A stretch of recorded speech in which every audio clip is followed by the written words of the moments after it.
Hello student, आज हम फिर एक नए वीडियो के साथ में अध्ययन करेंगे कि आवर्तबीजी पात्रों के अंदर जनन की विशिष्ट विधियां हैं वो कौन कौन सी है। तो उस बारे में हम देखेंगे कि आवर्तबीजी पात्रों में जनन की विशिष्ट विधियां कौन कौन सी है। देखिए, आवर्तबीजी पात्रों में हमने लैंगिक जनन पढ़ लिया था।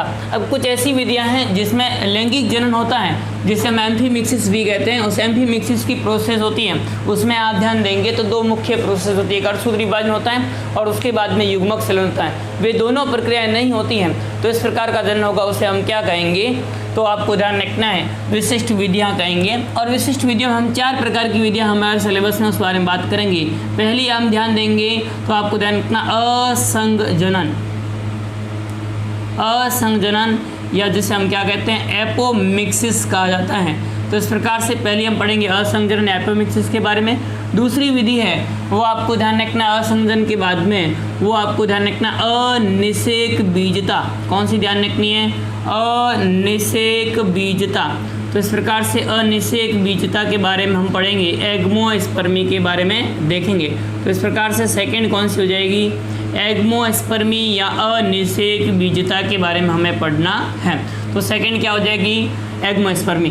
थर्ड हम पढ़ेंगे इसमें वो पढ़ेंगे सूक्ष्म प्रवर्धन, माइक्रो प्रोपोगेशन, सूक्ष्म प्रवर्धन, माइक्रो प्रोपोगेशंस। तो इस प्रकार से ये हमें ध्यान रखना है, कौन सी, माइक्रो प्रोपेगेशन या सूक्ष्म प्रवर्धन पढ़ेंगे, तो इस बारे में हम ध्यान देंगे। उसके बाद में फोर्थ विधि हम पढ़ेंगे कायिक प्रवर्धन, जिसको हम पहले ही पढ़ चुके हैं, कायिक प्रवर्धन, जो कि सबसे फर्स्ट चैप्टर में हमने पढ़ा था कायिक प्रवर्धन के बारे में। तो कायिक प्रवर्धन या वेजिटेटिव प्रोपोगेशन, ये 4 विधियां हैं वो आपको ध्यान रखना है किससे संबंधित है। तो आप ध्यान देंगे वेजिटेटिव प्रोपोगेशन, ये 4 विधियां हैं जो विशिष्ट विधियों के अंतर्गत आती हैं। यानी आपको ध्यान रखना है कि आवर्तबीजी पात्रों के अंदर निम्न विधियां होती हैं जिन्हें अपन विशिष्ट विधियों में शामिल करेंगे, जिनके माध्यम से जनन होता है, जिसमें लैंगिक जनन की आवश्यक घटनाओं में से किसी एक घटना का या दोनों घटनाओं का अभाव होता है। और 2 आवश्यक घटनाएं कौन कौन सी होती हैं, एक तो आपको ध्यान रखना है अर्धसूत्री विभाजन, अर्धसूत्रण होगा, और दूसरा क्या होगा, युग्मक संलयन होता है। तो इस प्रकार से दोनों प्रक्रिया हैं, उनमें से कोई भी एक प्रक्रिया अनुपस्थित होगी, उस प्रकार की विधियों को हम विशिष्ट विधियों में शामिल करते हैं। और विशिष्ट विधियां होती हैं उसमें ये निम्न 4 विधियां शामिल है। अब हम सबसे पहली विधि के बारे में बात करेंगे, असंजनन या एपोमिक्सिस किसे कहा जाता है। तीनों विधियां बाद में पढ़ेंगे हम, पहले आपको ध्यान रखना है किसके बारे में, असंजनन या एपोमिक्सिस के बारे में। ध्यान दें, असंजनन या एपोमिक्सिस किसे कहते हैं, तो आपको ध्यान रखना है जनन की इस प्रकार की विधि, प्रजनन की इस प्रकार की विधि जिसमें आप ध्यान देंगे तो आपको ध्यान रखना है अर्धसूत्री विभाजन एवं युग्मक संलयन नहीं होता है, तो उसे हम क्या कहेंगे, असंजनन कहा जाता है। तो लैंगिक जनन, लैंगिक जनन के प्रतिस्थापन, लैंगिक जनन के प्रतिस्थापन की ऐसी विधि जिसमें आपको ध्यान रखना है, ऐसी विधि जिसमें क्या नहीं होगा, तो आपको ध्यान रखना युग्मक संलयन नहीं होता है, जिसमें निषेचन नहीं होता है, जिसमें निषेचन नहीं होता है, जिसमें निषेचन नहीं होता है। बिना निषेचन के ही क्या हो जाता है, भ्रूण का निर्माण हो जाता है, भ्रूण का निर्माण हो जाता है। यानी भ्रूण का निर्माण होगा परंतु क्या नहीं होगा, निषेचन नहीं होगा, तो उसे हम क्या कहेंगे, असंजनन कहा जाता है। तो लैंगिक जनन के प्रतिस्थापन की इस प्रकार की विधि जिसमें निषेचन नहीं होता है और तथा भ्रूण का निर्माण हो जाता है बिना निषेचन के, बिना युग्मक संलयन के ही भ्रूण का निर्माण हो जाता है, तो उसे हम क्या कहते हैं, असंजनन या एपोमिक्सिस कहा जाता है। एक वैज्ञानिक थे, उनका नाम ध्यान रखना है हैंस विंकलर। ध्यान देना, इनकी परिभाषा है वो कई बार पूछी जाती है, हैंस विंकलर। और हैंस विंकलर है, इन्होंने इसकी परिभाषा दी थी, वो आपको अच्छे से ध्यान रखनी है, हैंस विंकलर। और हैंस विंकलर ने क्या परिभाषा दी थी, तो आपको ध्यान रखना है, उन्होंने परिभाषा दी सामान्य लैंगिक जनन के प्रतिस्थापन, सामान्य लैंगिक जनन का एक ऐसी विधि द्वारा प्रतिस्थापन, सामान्य लैंगिक जनन का एक ऐसी विधि द्वारा प्रतिस्थापन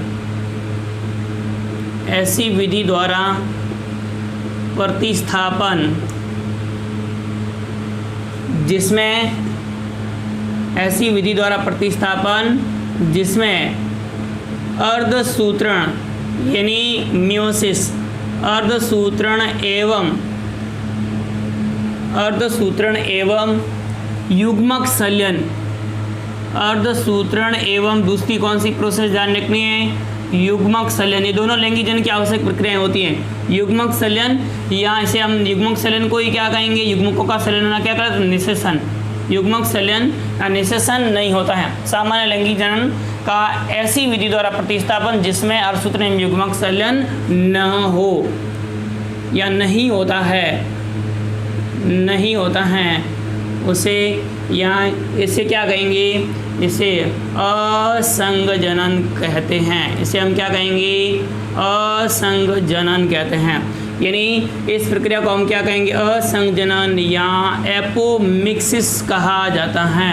असंग जनन कहते हैं, नाम से भी स्पष्ट है। एपोमिक्सिस यानी अभाव होता है किसका, गैमेट का आपस में संलयन होने का, तो उसे हम क्या कहेंगे, एपोमिक्सिस कहते हैं। ये परिभाषा भी अपने आप में इम्पोर्टेंट है, कई बार पूछी जा सकती है, तो इसलिए अच्छे से आपको ध्यान रखना है। सामान्य लैंगिक जनन का ऐसी विधि द्वारा प्रतिस्थापन जिसमें अर्धसूत्रण एवं युग्मक संलयन नहीं होता है उसे हम क्या कहेंगे, तो आपको ध्यान रखना है, उसे हम एपोमिक्सिस या असंग जनन कहा जाता है। तो उसे हम क्या कहेंगे, एपोमिक्सिस या असंग जनन कहा जाता है। तो ये भी परिभाषा अच्छे से आपको ध्यान रखना है, असंग जनन किसे कहते हैं। अब उसके बाद में ध्यान दें, असंग जनन होता है सामान्यतः दो प्रकार का होता है। असंग जनन कितने प्रकार का होगा, तो आपको ध्यान रखना है, असंग जनन दो प्रकार का होता है। कितने प्रकार का होगा, दो प्रकार का होता है। वो दो कौन कौन से प्रकार है, तो वो आपको ध्यान रखने हैं। एक होगा आपको ध्यान रखना है बीजाणुद्भिद असंजनन, और दूसरा होता है युग्मकोद्भिद असंजनन। तो असंजनन कितने टाइप्स का होगा, दो टाइप का। पहला आपको कौन सा ध्यान रखना है, बीजाणुद्भिद असंजनन, और दूसरा आपको ध्यान रखना है युग्मकोद्भिद असंजनन। बीजाणुद्भिद असंजनन पहला कौन सा ध्यान रखना है, बीजाणुद्भिद असंजनन, और जिसे हम क्या कहते हैं, स्पोरोफाइटिक एपोमिक्सिस। तो इस प्रकार से स्पोरोफाइटिक एपोमिक्सिस या बीजाणुद्भिद असंजनन। दूसरा आपको कौन सा ध्यान रखना है, युग्मकोद्भिद असंजनन। सेकंड कौन सा ध्यान रखना है, युग्मकोद्भिद असंजनन ध्यान रखना है। तो असंजनन किसे कहेंगे, तो दो प्रकार का होगा, एक गैमेटोफाइटिक और दूसरा कौन सा होगा, sporophytic. Gametophytic apomixis, gametophytic apomixis. तो एपोमिक्सिस कितने टाइप्स की होगी, दो प्रकार की होती हैं। एक आपको ध्यान रखना है बीजाणुद्भिद असंजनन, और दूसरी कौन सी ध्यान रखनी है, युग्मकोद्भिद प्रकार की असंजनन ध्यान रखना है। तो आप ध्यान दें, पहला बीजाणुद्भिद असंजनन किसे कहेंगे, तो इसमें आप ध्यान देंगे इस प्रकार के असंजनन में, इस प्रकार के असंजनन में भ्रूण का परिवर्धन, ध्यान दें, इस प्रकार के असंजनन में भ्रूण का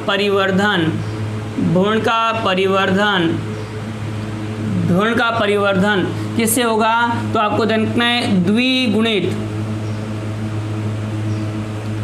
या तो किससे होगा, द्विगुणित कोशिका। और द्विगुणित कोशिका कौन कौन सी हो सकती हैं, द्विगुणित कोशिका, और वो द्विगुणित कोशिका किसकी होगी, तो आपको ध्यान रखना है इसमें हो सकती है, वो आपको देखना अध्यावरण की या बीजांडकाय की कोशिका से होता है। बीजांडकाय द्विगुणित कोशिका जो किसकी होगी, बीजांडकाय या अध्यावरण की होगी। तो अध्यावरण या बीजांडकाय की द्विगुणित कोशिका से, पहले भी लिख सकते हैं, बीजांडकाय या अध्यावरण की द्विगुणित कोशिका से होता है, द्विगुणित कोशिका से होता है।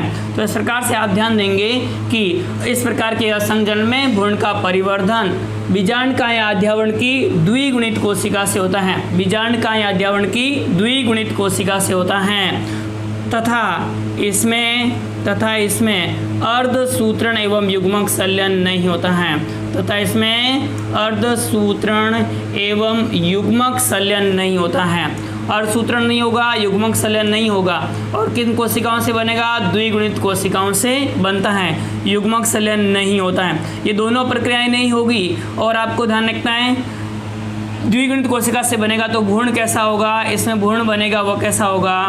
भ्रूण होगा वो द्विगुणित होगा। इसमें बनने वाला भ्रूण होगा वो कैसा होगा? तो द्विगुणित होता है। तो उसे हम क्या कहते हैं? बीजाणुद्भिद असंजनन कहा जाता है। तो इस प्रकार के असंजनन में भ्रूण का परिवर्धन बीजांड या अध्यवण की द्विगुणित कोशिका से होता है। इसमें अर्धसूत्रण में युग्मक संलयन नहीं होता है। उसे हम क्या कहते हैं? तो आपको जनता है बीजाणुद्भिद असंजनन कहते हैं। इस प्रकार के असंजनन से उत्पन्न भ्रूण होगा वह कैसा होगा? द्विगुणित होता है। तो इस प्रकार से उत्पन्न भ्रूण होगा वह किस प्रकार का होगा? द्विगुणित भ्रूण होता है। ये हमें ध्यान रखना है। और इस प्रक्रिया को हम एक अन्य नाम और देते हैं। इस प्रक्रिया को हम क्या कहते हैं? तो आपको ध्यान रखना है इस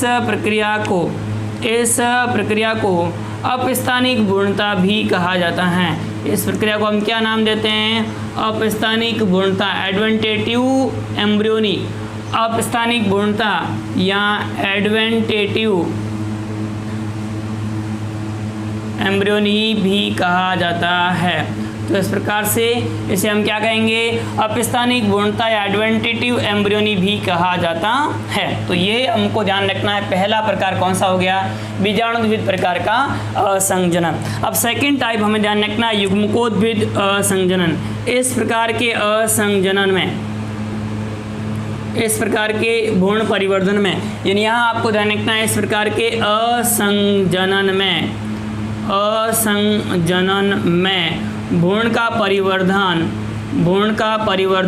भ्रूण कोश की किसी भी अगुणित कोशिका से होता है। इस प्रकार के असंजनन में भ्रूण का परिवर्धन होगा वह किससे होगा? तो आपको ध्यान रखना है भ्रूण कोश का निर्माण तो उसी सामान्य प्रकार से होगा, उसके आगे सामान्य निषेचन नहीं होगा।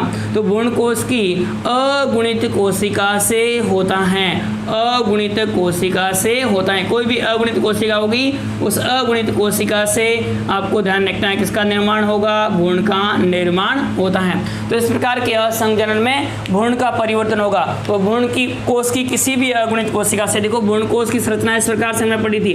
उसमें एक तो अंड कोशिका, दो सहायक कोशिकाएं और उसके बाद में कौन सी होती हैं? प्रतिमुखी कोशिकाएं होती हैं। इन किसी भी कोशिका यानी प्रतिमुखी कोशिका से या आपको ध्यान रखना है अंड कोशिका से या आपको ध्यान रखना है सहायक कोशिका से, इनमें से किसी भी कोशिका, ये सारी कोशिकाएं कैसी होगी? अगुणित होगी। और इस प्रकार का भ्रूण होगा वो कैसा होगा? अगुणित भ्रूण बनेगा।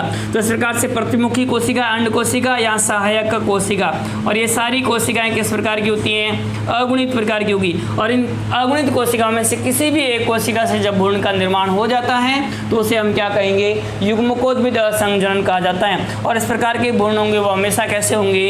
अगुणित होते हैं। तो आप ध्यान देंगे इस प्रकार के असंजनन में भ्रूण का परिवर्तन भ्रूण कोश की किसी भी अगुणित कोशिका से होता है और इस प्रकार का भ्रूण होगा वो कैसा होगा?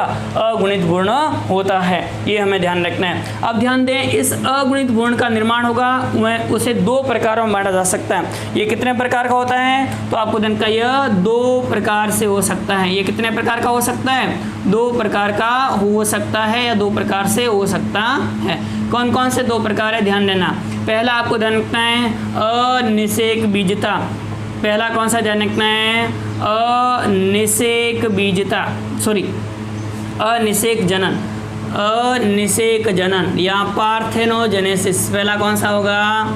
अनिषेक जनन या जैसे हम क्या कहते हैं? पार्थेनोजेनेसिस कहा जाता है।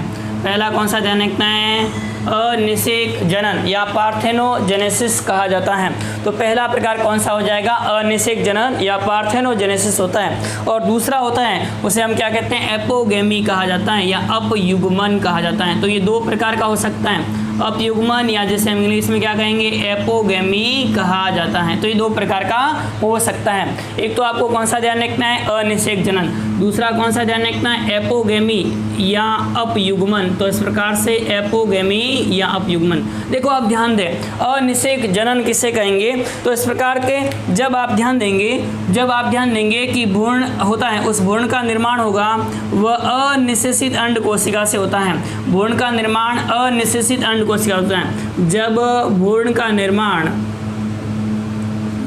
निर्माण अनिषेचित अंड कोशिका से होता है जब भ्रूण का निर्माण अनिषेचित अंड कोशिका से होता है, अनिषेचित अंड कोशिका से होता है, एग सेल से होता है, तो उसे हम क्या कहेंगे, तो आपको अनिषेक जनन कहा जाता है। जब भ्रूण का निर्माण अनिषेचित एग सेल से अंड कोशिका से हो जाता है, अंड कोशिका सीधे ही किसमें परिवर्तित हो जाती है, भ्रूण में परिवर्तित हो जाती है। तो जब भ्रूण का परिवर्तन अनिषेचित अंड कोशिका से होता है तो उसे हम क्या कहेंगे, अनिषेक जनन या पार्थेनोजेनेसिस कहा जाता है। दूसरा आपको ध्यान रखना अपयुग्मन, यानी आपको ध्यान रखना है जब भ्रूण का परिवर्तन होगा वह अंड कोशिका के अतिरिक्त अन्य भ्रूण कोश की कोशिकाएं जिसमें प्रतिमुखी कोशिकाएं एवं सहायक कोशिकाएं होती हैं उनसे होता है, तो उसे हम क्या कहते हैं, अपयुग्मन कहा जाता है। तो यहाँ ध्यान देंगे किस किस से होगा, यहाँ तो आपको ध्यान रखना ये अंड कोशिका थी इससे नहीं होगा, यहाँ तो सहायक कोशिकाओं से होगा, किससे होगा, सहायक कोशिकाओं से। यहाँ किससे होगा, प्रतिमुखी कोशिकाओं से, यानी आप ध्यान देंगे या तो किससे होगा, प्रतिमुखी सेल से होगा, किससे होगा, प्रतिमुखी कोशिकाओं से। यहाँ किससे होगा, सहायक कोशिका से होगा, किससे होगा, सहायक कोशिका से। तो ध्यान दें जब भ्रूण का परिवर्धन, परिभाषा यहीं से अच्छे से ध्यान रखना है, जब भ्रूण का परिवर्धन अंड कोशिका के अतिरिक्त अन्य कोशिका जैसे प्रतिमुखी कोशिका या सहायक कोशिका, प्रतिमुखी कोशिका या सहायक कोशिकाओं से होता है और इस प्रकार का भ्रूणत्व अगुणित होता है, तो उसे हम क्या कहते हैं, अपयुग्मन या एपोगेमी कहा जाता है। तो इस प्रकार से ये ध्यान रखना है किसके बारे में, अपयुग्मन या एपोगेमी के बारे में। तो ये हमें ध्यान रखना है किसके बारे में, असंजनन कितने प्रकार का होगा, तो आपको ध्यान रखना असंजनन 2 प्रकार का होता है, बीजाणुविद असंजनन और दूसरा कौन सा ध्यान रखना, युग्मकोद्भिद असंजनन ध्यान रखना है। पहला बीजाणुविद असंजनन, इस प्रकार के असंजनन भ्रूण का परिवर्तन होगा वह बीजांड का या अध्यावरण की किसी भी द्विगुणित कोशिका से होता है, इसमें बनने वाला भ्रूण होगा वह द्विगुणित होगा और इसमें आप ध्यान देंगे तो आपको अर्धसूत्र में युग्मक सलन की प्रक्रियाएं नहीं होती हैं, तो इसे हम क्या कहेंगे, बीजाणुविद असंजनन कहते हैं। इस प्रक्रिया को हम अपस्थानिक भ्रूणता एडवेंटेटिव एम्ब्रियोनी भी कहा जाता है। फिर उसके बाद में आपको दूसरा ध्यान रखना युग्मकोद्भिद असंजनन, इस प्रकार के असंजनन में भ्रूण का परिवर्तन भ्रूण कोश की किसी भी अगुणित कोशिका से भ्रूण का निर्माण होगा, यानी भ्रूण कोश की अगुणित कोशिका से भ्रूण का परिवर्तन होगा, विकास होगा, तो उसे हम युग्मकोद्भिद असंजनन कहते हैं। ये 2 प्रकार का होता है, अनिषेक जनन और दूसरा कौन सा ध्यान रखना है, अपयुग्मन। अनिषेक जनन या पार्थेनोजेनेसिस कैसे कहेंगे, जब भ्रूण का परिवर्तन हो या निर्माण होता है वह अनिषेचित अंड कोशिका से हो जाता है, तो उसे हम अनिषेक जनन या पार्थेनोजेनेसिस कहा जाता है। और यदि आप ध्यान देंगे भ्रूण का निर्माण होता है वो आपको ध्यान रखना भ्रूण कोश की अन्य अंड कोशिका के अतिरिक्त अन्य सहायक कोशिका या प्रतिमुखी कोशिका होती हैं उन कोशिकाओं से भ्रूण का विकास हो जाएगा, तो उसे हम क्या कहेंगे, अपयुग्मन कहा जाता है। तो ये तो था किसके बारे में, तो आपको ध्यान रखना है कि विशिष्ट वीडियो में पहला असंजनन के बारे में। अब उसके बाद में एक वैज्ञानिक थे पंचानन महेश्वरी। पंचानन महेश्वरी ने असंजनन को 2 प्रकारों में बांटा है, तो ये आप लिख लेना। उसके बाद में हम देखेंगे कि पंचानन महेश्वरी ने जो है असंजनन को कितने प्रकारों में बांटा था, तो उस बारे में अच्छे से आपको ध्यान रखना है। तो अगले से ध्यान देंगे हम, पंचानन महेश्वरी ने 1908 में जो असंजनन की प्रक्रिया है उस असंजनन को कितने प्रकारों में बांटा, तो आपको ध्यान रखना 2 प्रकारों में बांटा है। तो आप ध्यान देंगे पंचानन महेश्वरी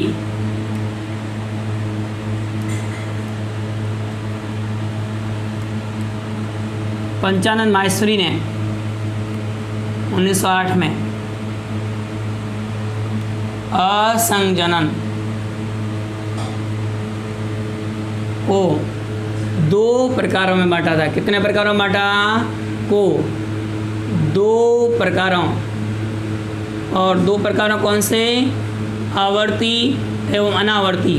पहला आपको कौन सा ध्यान रखना, अनावर्ती या जिसे हम नॉन रिकरेंट कहेंगे, एवं आपको ध्यान रखना सेकंड कौन सा होगा, आवर्ती या जिसे पुनरावर्ती भी कह सकते हैं, क्या कहेंगे, पुनरावर्ती, आवर्ती या पुनरावर्ती जी कह सकते हैं। तो इस प्रकार से 2 प्रकारों में बांटा था। तो ये हमें ध्यान रखना है किसने बांटा था, तो आपको ध्यान रखना पंचानन महेश्वरी ने। पंचानन महेश्वरी ने असंजनन को कितने प्रकारों में बांटा, 2 प्रकारों में, जिन्हें बाद में 4 प्रकारों में बांटा गया। जिन्हें बाद में कितने प्रकारों में बांटा गया, 4 प्रकारों में बांटा गया। 4 प्रकारों में बांटा गया, जिन्हें बाद में कितने प्रकारों में बांटा गया, 4 प्रकारों में विभक्त किया गया या बांटा गया, ये हमें ध्यान रखना है।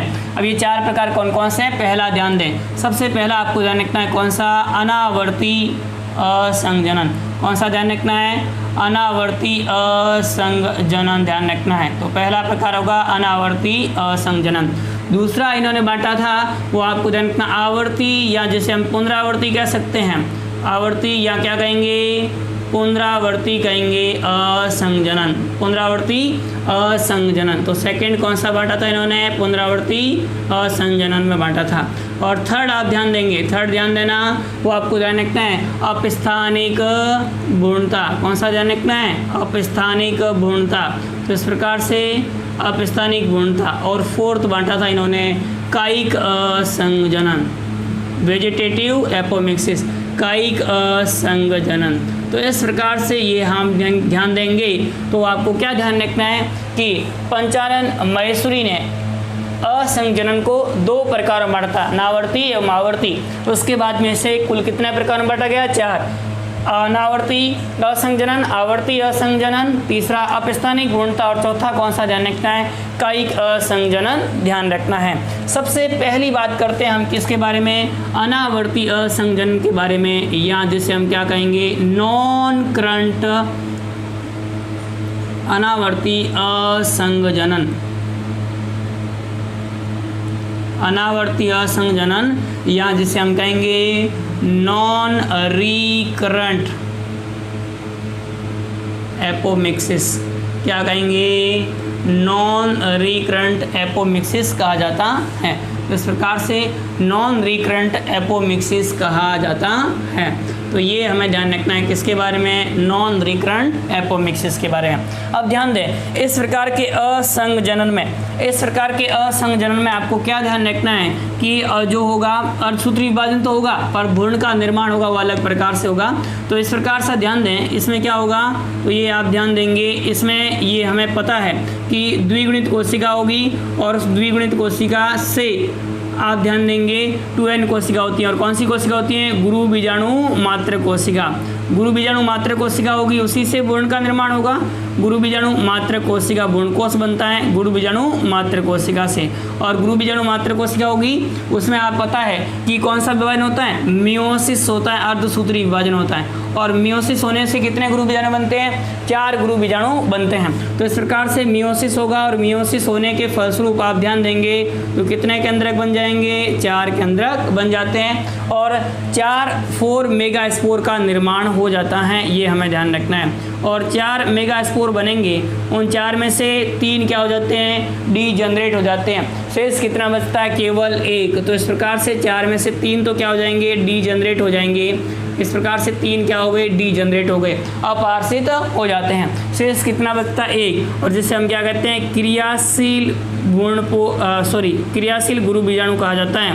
यहाँ से हम क्या कहेंगे, फंक्शनल मेगा स्पोर कहेंगे। तो ये फंक्शनल मेगा स्पोर या क्रियाशील भ्रूण का गुरु बीजाणु का निर्माण हो जाएगा। इस फंक्शनल गुरु बीजाणु होगा उसमें लगातार समसूत्री विभाजन होते हैं और जिसके फलस्वरूप किसका निर्माण होता है, भ्रूणकोश का निर्माण होता है। जो प्रक्रिया हमने पढ़ी थी पहले वही प्रक्रियाएं सेम टू सेम ध्यान रखनी है।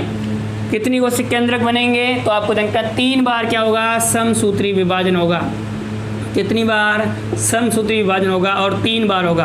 और 3 बार होगा तो आपको पता है कि कितने केंद्रक बन जाएंगे, 8 केंद्रक बन जाएंगे। इसमें से 3 केंद्रक होंगे वो बीजांड द्वारीय सिरे की ओर व्यवस्थित हो जाते हैं। 3 केंद्रक होंगे वह आप ध्यान देंगे कहाँ पर व्यवस्थित हो जाएंगे, तो आपको ध्यान रखना है निभागीय सिरे की ओर 2 केंद्रक मध्य में आ जाते हैं। और इनमें से ये कोशिका है, ये कौन सी कोशिका हो जाएगी, तो आपको ध्यान रखना है सहायक कोशिकाएं, या जिसे हम क्या कहते हैं, सहायक सेल्स, सहायक कोशिका का निर्माण हो जाएगा। और दूसरी कोशिका बनेगी सहायक कोशिका, हम कहते हैं सिनर्जिड। इस प्रकार से सिनर्जिड का निर्माण हो जाएगा, सहायक कोशिका का निर्माण हो जाएगा। इधर ये कोशिकाएं, ये कौन सी कोशिकाएं, प्रतिमुखी कोशिकाएं हैं, यानी प्रतिमुखी कोशिका या प्रतिध्रुव कोशिका भी कई बार लिख दिया जाता है, प्रतिमुखी कोशिका, या जिसे हम क्या कहेंगे, एंटीपोडल सेल। तो इस प्रकार से एंटीपोडल सेल का निर्माण हो जाएगा, ये हमें ध्यान रखना है। तो इस प्रकार से 2 प्रकार की कोशिका ये है। और बीच में एक कोशिका है, इस कोशिका को हम क्या करें, अंड कोशिका। बड़े आकार की कोशिका उसे हम क्या कहेंगे, अंड कोशिका कहा जाता है। इस प्रकार से अगुणित पूर्णकोश बन जाएगा। ये किस प्रकार का पूर्णकोश है? अगुणित है। ये अगुणित पूर्णकोश का निर्माण हो जाएगा। अगुणित पूर्णकोश बनने के बाद में अब ध्यान दें, अगली प्रोसेस में या तो प्रतिमुखी या सहायक कोशिका होगी, उससे भ्रूण का निर्माण हो जाएगा। प्रतिमुखी कोशिका या सहायक कोशिका होगी उससे डायरेक्ट, या फिर अंड कोशिका होगी उससे किसका निर्माण हो जाएगा? भ्रूण का निर्माण हो जाएगा। तो उसे हम क्या कहते हैं? अनावर्ती असंजनन कहा जाता है। तो इस प्रकार के असंजनन में ध्यान दें, अच्छे से लिखना आपको।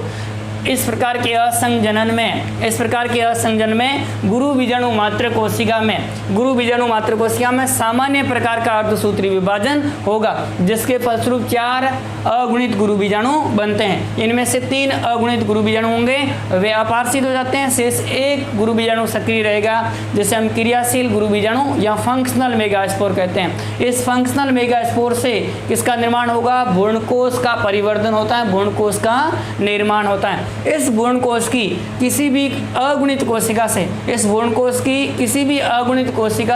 जब भ्रूण का निर्माण हो जाता है तो उसे हम अनावर्ती असंजनन कहते हैं। यानी ये निषेचन नहीं करेगी, डायरेक्टली क्या कर लेगी? सीधे क्या कर लेगी? तो आपको ध्यान रखना है, भ्रूण का निर्माण कर लेगी, तो उसे हम क्या कहेंगे? अनावर्ती असंजनन कहा जाता है।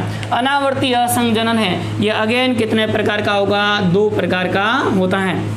एक आपको पहला ध्यान रखना है, अगुणित अनिषेक जनन। ये 2 प्रकार का होता है। पहला आपको कौन सा ध्यान रखना है? अगुणित अनिषेक जनन या हैप्लॉइड पार्थेनोजेनेसिस। क्या कहेंगे इसे हम? हैप्लॉइड पार्थेनोजेनेसिस कहा जाता है। क्या कहेंगे? Haploid parthenogenesis. और दूसरा आपको ध्यान रखना है अगुणित अपयुग्मन। तो इस प्रकार से अगुणित अपयुग्मन 2 प्रकार का हो जाएगा। एक हैप्लॉइड आपको ध्यान रखना है एपोगेमी, और दूसरा कौन सा ध्यान रखना है? Haploid parthenogenesis. तो ये 2 प्रकार का होता है, ये हमें ध्यान रखना है। अब देखो यहीं से आप समझें, अगर आप ध्यान देंगे अंड कोशिका होगी वह बिना निषेचन के क्या कर लेती है? बिना निषेचन के डायरेक्ट क्या कर लेती है? बिना निषेचन के डायरेक्ट है वो आपको ध्यान रखना है, भ्रूण का निर्माण कर लेगी। यानी बिना निषेचन के सीधे ही किसका निर्माण कर लेगी? डायरेक्ट रूप से किसका निर्माण कर लेगी? भ्रूण का निर्माण कर लेगी। तो उसे हम क्या कहेंगे? तो इस प्रक्रिया को हम कहते हैं हैप्लॉइड पार्थेनोजेनेसिस कहा जाता है। क्या कहेंगे? हैप्लॉइड पार्थेनोजेनेसिस कहा जाता है। यानी इसे हम क्या कहेंगे? अगुणित अनिषेक जनन कहा जाता है। तो किसे कहेंगे? तो आप क्या ध्यान देंगे? जब अगुणित भ्रूणकोश की अंड कोशिका बिना निषेचन के सीधे ही अगुणित भ्रूण का निर्माण कर लेती हैं। यहाँ भ्रूण भी कैसा होगा? अगुणित होगा, हैप्लॉइड प्रकार का होगा, डिप्लॉइड नहीं होगा, क्योंकि अगुणित कोशिका से बन रहा है। तो आप क्या ध्यान देंगे कि इस प्रकार के असंजनन में आप क्या ध्यान देंगे? अगुणित अनिषेक जनन में इस प्रकार के असंजनन में अनिषेचित अंड कोशिका यानी भ्रूणकोश की अगुणित अंड कोशिका होगी, वो बिना निषेचन के सीधे ही अगुणित भ्रूण का निर्माण कर लेती हैं। तो उसे हम अगुणित अनिषेक जनन कहा जाता है। तो जब अगुणित भ्रूणकोश की अगुणित अंड कोशिका बिना निषेचन के सीधे ही अगुणित भ्रूण का निर्माण कर लेती हैं, तो उसे हम क्या कहेंगे?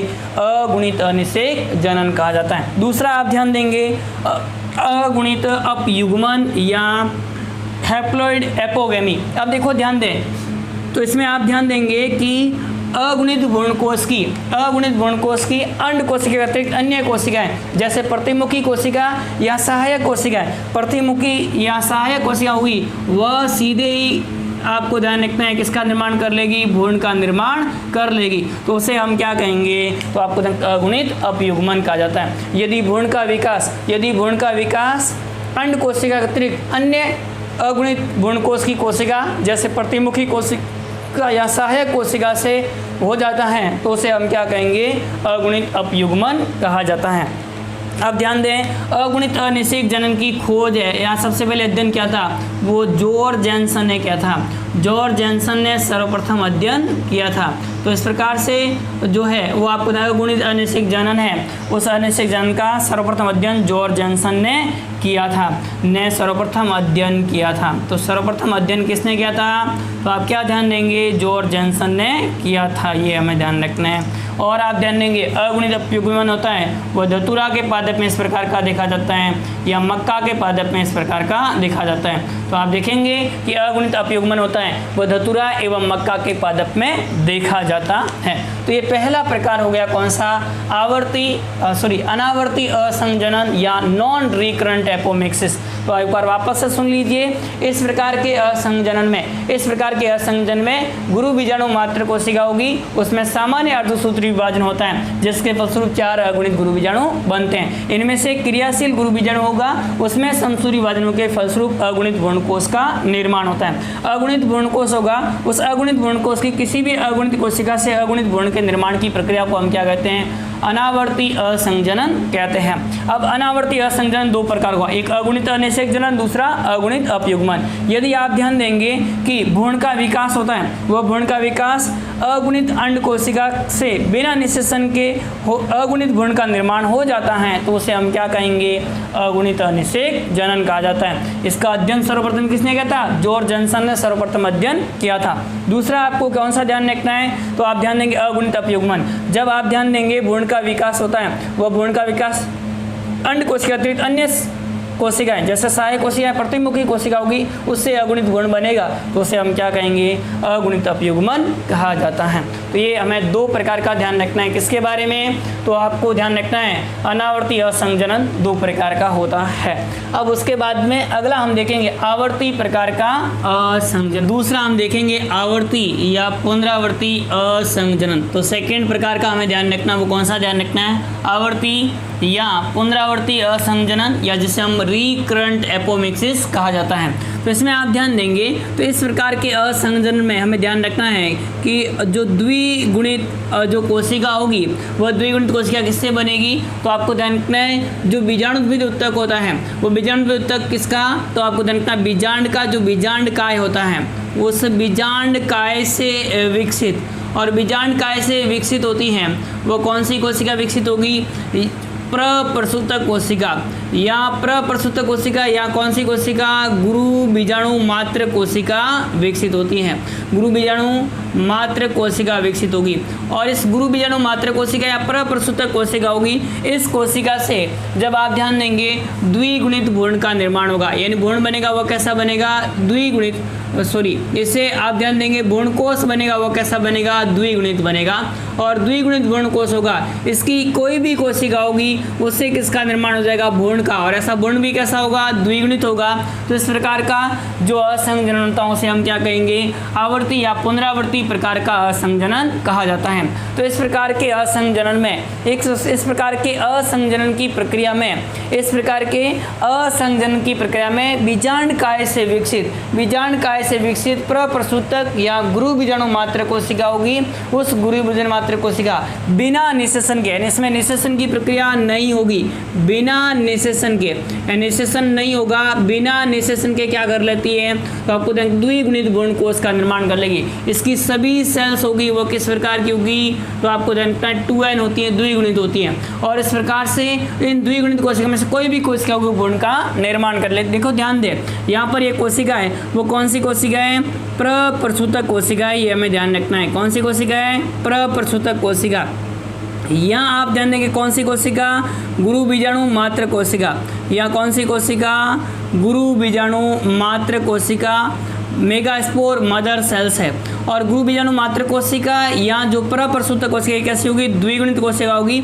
और इस द्विगुणित कोशिका में आप ध्यान देंगे तो आपको लगता डायरेक्टली समसूत्री विभाजन होते हैं, यहाँ अर्धसूत्री विभाजन नहीं होगा, मियोसिस नहीं होगा, ध्यान देना, बिना अर्धसूत्री विभाजन के यहाँ अर्धसूत्री विभाजन नहीं होगा। ये क्या कर लेगी, तो इस प्रकार से बहुत सारे क्या बन जाएंगे, केंद्रक बन जाते हैं, ये हमें ध्यान रखना है। ये इस प्रकार से क्या बन जाएंगे, केंद्रक बन जाते हैं। अब केंद्रक बनने के बाद में ध्यान दें इसमें क्या होगा, तो इससे भ्रूणकोश का निर्माण, और भ्रूणकोश बनेगा उसकी सभी कोशिकाएं कैसी होगी, एक समान होगी, द्विगुणित होगी। सभी कोशिकाएं कैसी होगी, तो आपको ध्यान रखना ऑल सेल्स होगी, वह सभी सेल्स किस प्रकार की होगी, तो आपको ध्यान रखना है यहाँ पर सभी कोशिकाएं होगी वह कैसी होगी, द्विगुणित। यानी सभी कोशिकाएं होती हैं, सभी सेल्स होती हैं वह कैसी होगी, द्विगुणित होती हैं। और इस द्विगुणित कोशिका में से कोई भी कोशिका होगी, कोई भी कोशिका होगी वो किसका निर्माण कर लेगी, तो आपको ध्यान रखना है भ्रूण का निर्माण। और इस प्रकार का भ्रूण होगा वह कैसा होगा, द्विगुणित होता है। तो इस प्रक्रिया को हम क्या कहते हैं, आवर्ती या पुनरावर्ती असंजनन कहा जाता है। तो पहला प्रकार हमने देखा था वो कौन सा, अनावर्ती असंजनन। सेकंड प्रकार हमको ध्यान रखना आवर्ती या पुनरावर्ती असंजनन। तो ध्यान देंगे इस प्रकार के असंजनन में बीजांडकाय से विकसित प्रप्रसूतक या गुरु बीजाणु मात्र कोशिका होगी वह बिना निषेचन के, गुरु बीजाणु मात्र कोशिका बिना अर्धसूत्री विभाजन या अर्धसूत्री विभाजन नहीं होगा, बिना अर्धसूत्री विभाजन के आपको ध्यान रखना है किसका निर्माण करेंगे, भ्रूण कोश का। और ये कैसा भ्रूण कोश होगा, द्विगुणित होगा। इसकी सभी कोशिकाएं कैसी होगी, द्विगुणित। और इनमें से कोई भी कोशिका होगी वह बिना निषेचन के क्या कर लेगी, तो आपको ध्यान रखना है बिना निषेचन के भ्रूण का निर्माण कर लेगी। तो इस प्रकार की प्रक्रिया को हम क्या कहेंगे, आवर्ती या पुनरावर्ती असंजनन कहा जाता है। तो ये हमें ध्यान रखना है। आवर्ती या पुनरावर्ती प्रकार का असंजनन है ये अगेन 2 प्रकार का होता है। कितने प्रकार का होगा, तो आपको ध्यान रखना है ये आवर्ती या पुनरावर्ती प्रकार का असंजनन होता है, ये 2 प्रकार का होता है। तो आवर्ती या पुनरावर्ती प्रकार का असंजनन होता है, अगेन उसको कितने प्रकारों में बांटा गया, 2 प्रकारों में। पहला प्रकार ध्यान दें उसे हम कहेंगे जनन अपबीजाणुता। क्या कहेंगे, जनन अपबीजाणुता। तो पहला प्रकार होगा उसे हम जनरेटिव एपोस्पोरी कहा जाएगा। क्या कहेंगे, जनरेटिव एपोस्पोरी कहा जाता है। तो इस प्रकार से जनरेटिव एपोस्पोरी होगा प्रथम प्रकार। और दूसरा होगा वह कौन सा होगा, तो आपको ध्यान रखना है कायिक अपबीजाणुता। कौन सा ध्यान रखना है, कायिक अपबीजाणुता। तो अपबीजाणुता कितने प्रकार की हो जाएगी, 2 प्रकार की। इसे हम कहेंगे वेजिटेटिव एपोस्पोरी। इसे हम क्या कहेंगे, वेजिटेटिव एपोस्पोरी। तो 2 प्रकार की हो जाएगी। अब ध्यान दें, अब देखो इस प्रकार के असंजनन में जो कोशिका बनेगी उससे जो भ्रूणकोश बनता है वो भ्रूणकोश किस कोशिका से बनेगा, तो आपको ध्यान का प्रप्रसूतक कोशिका से बनता है। तो ध्यान दें इस प्रकार के असंजनन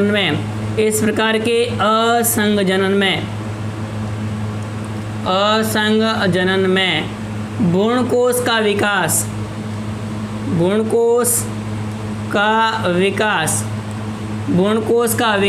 किससे होगा, तो भ्रूणकोश का विकास होता है वो आपको जानना है द्विगुणित प्रप्रसूतक कोशिका से होता है।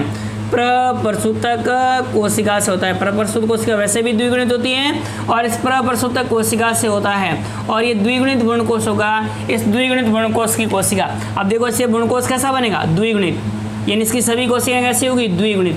और द्विगुणित भ्रूणकोश होगा और उस द्विगुणित भ्रूणकोश की कोई भी सेल्स होगी और कोई भी कोशिका होगी, उस कोई भी कोशिका से किसका निर्माण हो जाएगा, भ्रूण का। और इस प्रकार का भ्रूण होगा वो भी कैसा होगा, द्विगुणित होगा। तो इसे हम क्या कहेंगे, जनन अपबीजाणुता कहा जाता है। तो इस प्रकार के असंजनन में भ्रूण कोश का विकास द्विगुणित प्रप्रसूतक कोशिका से होता है। और प्रप्रसूतक कोशिका होगी उस प्रप्रसूतक कोशिका से किसका निर्माण होगा, भ्रूण का निर्माण। और यहीं पर प्रसूतक कोशिका भ्रूणकोश बनेगा और उस भ्रूणकोश की कोई भी कोशिका होगी वो बिना निषेचन के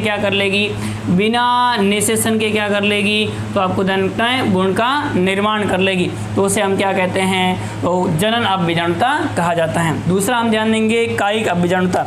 अब देखो इस प्रकार के असंजनन में जो भ्रूणकोश का विकास होगा वो आपको ध्यान रखना है, यहाँ तो प्रप्रसूतक कोशिका से हो रहा है, यहाँ किससे होगा, गुरु बीजाणु मात्र कोशिका से होता है।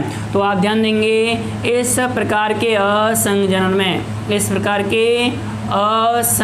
में भ्रूणकोश का विकास किससे होगा, भ्रूणकोश का विकास होगा वो आपको ध्यान रखना है किससे होगा, तो भ्रूणकोश का विकास होता है वह गुरु बीजाणु मात्र कोशिका से होगा। किससे होगा, गुरु बीजाणु मात्र कोशिका से। गुरु बीजाणु मात्र कोशिका से बिना अर्धसूत्री विभाजन के, अर्धसूत्री विभाजन यहाँ पर नहीं होगा। और गुरु बीजाणु मात्र कोशिका से किसका निर्माण हो जाएगा, भ्रूणकोश का निर्माण। और ये भ्रूणकोश कैसा होगा, द्विगुणित। और इस द्विगुणित भ्रूणकोश से किसका निर्माण हो जाएगा, भ्रूण का। और ये भ्रूण भी कैसा होगा, द्विगुणित होगा। तो ये आपको ध्यान रखना है किसके बारे में, द्विगुणित भ्रूणकोश की कोशिका होगी, उस द्विगुणित भ्रूणकोश की की कोशिका से आपको ध्यान रखना द्विगुणित भ्रूण का निर्माण होगा। उस प्रक्रिया को हम क्या कहते हैं? कायिक अबीजाणुता कहा जाता है। तो ये ध्यान देंगे आप, आवर्ती या पुनरावर्ती प्रकार का असंजन होता है, किसे कहा जाता है? तो इस प्रकार के असंजन की प्रक्रिया में बीजांडकाय से विकसित प्रसूतक या गुरु बीजाणु मात्र कोशिका होगी, उसकी कोशिका में बिना अर्धसूत्री विभाजन के द्विगुणित भ्रूणकोश का निर्माण होता है। इस भ्रूणकोश की सभी कोशिकाएं कैसी होगी? द्विगुणित होती हैं, और ये इनमें से कोई भी कोशिका होगी वो बिना निषेचन के सीधे भ्रूण का निर्माण कर लेती है। यदि भ्रूणकोश का निर्माण होता है वह प्रसूतक कोशिका से बिना अर्धसूत्री विभाजन के होगा तो उसे हम क्या कहेंगे? जनन अभिजाणुता। यदि आप ध्यान देंगे भ्रूणकोश का निर्माण गुरु बीजाणु मात्र कोशिका से बिना अर्धसूत्री विभाजन के होगा तो उसे हम क्या कहेंगे? कायिक अबीजाणुता कहा जाता है। तो ये था किसके बारे में? अपबीजाणुता, दो प्रकार की। यहाँ आप ध्यान देंगे आवर्ती प्रकार का या पुनरावर्ती प्रकार का जो असंजन होता है वह कितने प्रकार का होता है? दो प्रकार से हो सकता है। ये आप नोट डाउन कर लीजिए। और उसके बाद में हम तीसरा प्रकार देखते हैं, कौन सा? अपस्थानिक भ्रूणता। अपस्थानिक भ्रूणता, तो ध्यान दें अपस्थानिक भ्रूणता किसे कहेंगे? मैं यहाँ से मिटा देता हूँ। अपस्थानिक भ्रूणता के बारे में पढ़ लेते हैं हम। अपस्थानिक भ्रूणता, तो अगला हमें कौन सा ध्यान रखना है? अपस्थानिक भ्रूणता के बारे में ध्यान रखना है, यानी थर्ड टाइप हो जाएगा, जैसे हम क्या कहते हैं? अपस्थानिक भ्रूणता। अपस्थानिक भ्रूणता या जिसे हम क्या कहेंगे? एडवेंटेटिव एम्ब्रियोनी कहा जाता है। अपस्थानिक भ्रूणता या एडवेंटेटिव एम्ब्रियोनी किसे कहेंगे? तो इस प्रकार से भ्रूण जनन की वह प्रक्रिया जिसमें भ्रूण जनन की वह प्रक्रिया जिसमें भ्रूणकोश का निर्माण होगा वो आपको जानता है बीजांड के बाहर की कोई भी कोशिका से होगा। बीजांड के बाहर या तो अध्यवण की कोशिका होगी या बीजांडकाय की कोई भी कोशिका होगी, उससे यदि भ्रूण का निर्माण हो जाता है, यानी भ्रूणकोश का निर्माण और उससे भ्रूण का निर्माण हो जाता है तो उसे हम क्या कहते हैं? अपस्थानिक भ्रूणता कहा जाता है। तो भ्रूण जनन की वह प्रक्रिया जिसमें भ्रूणकोश का विकास भ्रूणकोश का विकास है वो किससे होगा? तो आपको जानकर बीजांड के बाहर स्थित किसी भी कोशिका, बीजांड के बाहर स्थित द्विगुणित कोशिका, बीजांड के बाहर स्थित द्विगुणित कोशिका, और बीजांड के बाहर स्थित द्विगुणित कोशिका, और द्विगुणित कोशिका कौन सी हो सकती है? यहाँ तो आपको ध्यान रखना है द्विगुणित कोशिका किसकी हो जाएगी? बीजांडकाय की। यहाँ किसकी होगी? बीजांडकाय की। यहाँ किसकी होगी? अध्यवर्ण की होगी। किसकी होगी? अध्यवर्ण की। अध्यवर्ण की यहाँ किसकी होगी? बीजांडकाय की कोशिका होगी। द्विगुणित कोशिका से होता है तो इसे हम क्या कहेंगे? तो इसे हम क्या कहते हैं? तो इसे हम क्या कहेंगे? अपस्थानिक भ्रूणता कहा जाता है। तो इसे हम क्या कहेंगे? अपस्थानिक भ्रूणता कहते हैं। अपस्थानिक भ्रूणता कहते हैं। अपस्थानिक भ्रूणता को ही हम क्या कहते हैं? तो आपको देखना अपस्थानिक भ्रूणता को हम बीजाणुद्विध असंजनन भी कह सकते हैं। इस अपस्थानिक भ्रूणता को हम क्या कह सकते हैं? बीजाणुद्विध असंजनन भी कहा जा सकता है। ये इस प्रकार से हमें ध्यान रखना है। किसमें देखा जाता है? नींबू के पादप में ऐसा देखा जाता है, आम के पादप में इस प्रकार का देखा जाता है। तो इस प्रकार से नींबू है, आम है, संतरा है, इस प्रकार के पादपों में अपस्थानिक भ्रूणता या एडवेंटेटिव एम्ब्रियोनी देखी जाती है। अब उसके बाद में अगला और फोर्थ हमें ध्यान रखना है, वो कौन सा ध्यान रखना है? तो फोर्थ आप ध्यान देंगे कायिक असंजनन। कौन सा ध्यान रखना है आपको? कायिक असंजनन के बारे में। वेजिटेटिव एपोमिक्सिस, कायिक असंजनन। तो आप ध्यान देंगे इस प्रकार के असंजनन में पुष्पीय कलिका के स्थान पर आपको ध्यान रखना है पत्र प्रकलिका या कायिक प्रवर्ध का निर्माण हो जाता है, जिससे नए पादप का निर्माण यानी प्रवर्ध होगा या पुष्पीय कलिका होगी, वह पादप पर रहते हुए अंकुरित हो जाएगी और उससे नए पादप का निर्माण हो जाएगा। तो उसे हम क्या कहते हैं? कायिक असंजनन कहा जाता है। तो इस प्रकार के असंजनन में ध्यान दें, इस प्रकार के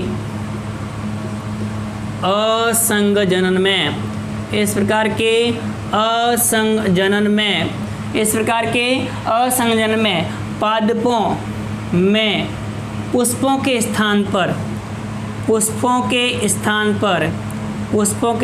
पर क्या बनेगी? मांसल मोटी संरचना, जिसे हम क्या कहते हैं? पत्र प्रकलिका, बल्बिल्स कहते हैं। पत्र प्रकलिका या बल्बिल्स का निर्माण हो जाएगा। पत्र प्रकलिका या उसके स्थान पर क्या बन जाएगा, कायिक प्रवर्ध। कायिक प्रवर्ध का निर्माण हो जाता है। क्या हो जाएगा, कायिक प्रवर्ध का निर्माण हो जाता है। और ये पादप पर रहते हुए क्या हो जाएगा, अंकुरित हो जाएगा। कायिक प्रवर्ध का निर्माण हो जाता है, कायिक प्रवर्ध का निर्माण हो जाता है और यह पादप पर रहते हुए अंकुरित होकर नए पादप का निर्माण, यह पादप पर रहते हुए अंकुरित हो जाता है। पादप पर रहते हुए अंकुरित हो जाएगा और अंकुरित होकर क्या कर लेगा, भूमि पर गिरेगा और भूमि पर गिरने के बाद में नया पादप बना लेते हैं। तो इस प्रकार की प्रक्रिया होती है, उसे हम क्या कहते हैं, तो आपको कायिक असंजनन कहा जाता है। कायिक असंजनन के उदाहरण ध्यान रख सकते हैं। अवयव में ऐसा देखा जाता है, तो इस प्रकार से अवयव में, ऑक्जेलिस में, या प्याज में भी इस प्रकार का देखा जाता है। तो अवयव में और प्याज में इस प्रकार का कायिक असंजनन देखा जाता है। तो ये इस प्रकार से हमने देखा कि असंजनन की जो प्रक्रिया है वो कितने प्रकार से हो सकती है, तो आपको ध्यान रखना है 4 प्रकार की हो सकती है। पहली आपको कौन सी ध्यान रखनी है, अनावर्ती या नॉन रिकरेंट एपोमिक्सिस। इस प्रकार के असंजनन में क्या होता है, सामान्य जो भ्रूणकोश निर्माण होता है वैसे ही भ्रूणकोश निर्मित होगा, यानी पहले आपको गुरु बीजाणु मात्र कोशिका में अर्धसूत्री विभाजन होगा, जिसके फलस्वरूप आपको ध्यान रखना है गुरु बीजाणु मात्र कोशिका में अर्धसूत्री विभाजन होने से किसका निर्माण होगा, तो गुरु बीजाणुओं का। और गुरु बीजाणु होंगे उसमें से एक फंक्शनल गुरु बीजाणु होगा, उसमें 3 बार समसूत्री विभाजन होगा, जिससे आपको ध्यान रखना है 7 कोशिकीय 8 केंद्र की संरचना बनती है, जिसे हम भ्रूणकोश कहते हैं। और भ्रूणकोश बनने के बाद में इस भ्रूणकोश की कोशिका होगी, उस कोशिका से अगुणित भ्रूण का निर्माण हो जाएगा बिना निषेचन के, तो उसे हम अनावर्ती नॉन रिकरेंट एपोमिक्सिस कहा जाता है। ये भी 2 प्रकार की थी, ये हमें देख चुके हैं। पहला प्रकार कौन सा था, इसमें पहला प्रकार था वो हमने देखा था, वो आपको ध्यान रखना है कि हैप्लॉइड प्रकार की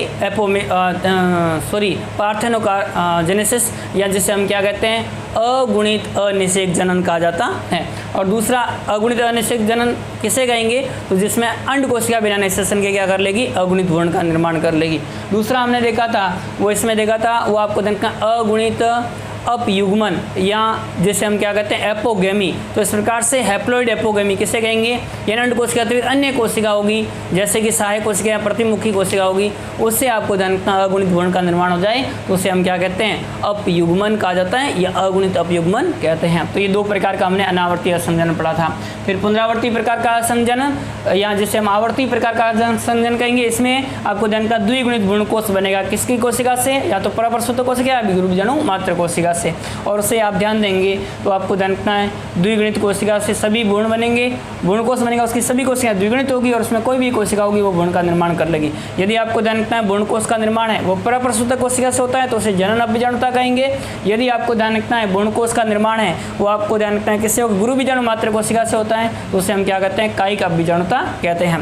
फिर उसके बाद में हमने देखा था अपस्थानिक भ्रूणता, तो भ्रूणजन की वह प्रक्रिया जिसमें भ्रूणकोश का विकास होगा वो बीजांड के बाहर स्थित किसी भी कोशिका, जैसे अध्यावरण की कोशिका या बीजांडकाय की कोशिका से होता है, तो उसे हम क्या कहते हैं, अपस्थानिक भ्रूणता या एडवेंटेटिव एम्ब्रियोनी कहा जाता है। और उसके बाद में हमने देखा है लास्ट प्रकार का कौन सा, कायिक असंजनन। इस प्रकार के असंजनन में पादपों में पुष्पों के स्थान पर पत्र प्रकलिका का निर्माण हो जाता है या कायिक प्रवर्धन का निर्माण हो जाता है। ये पादप पर रहते हुए अंकुरित हो जाता है, जिससे नए पादप का निर्माण हो जाता है। और ऐसा किसमें देखा जाता है, अगेव में और प्याज की पादप में ऐसा देखा जाता है। तो ये तो था किसके बारे में, तो आपको ध्यान रखना 4 प्रकार का असंजनन होता है।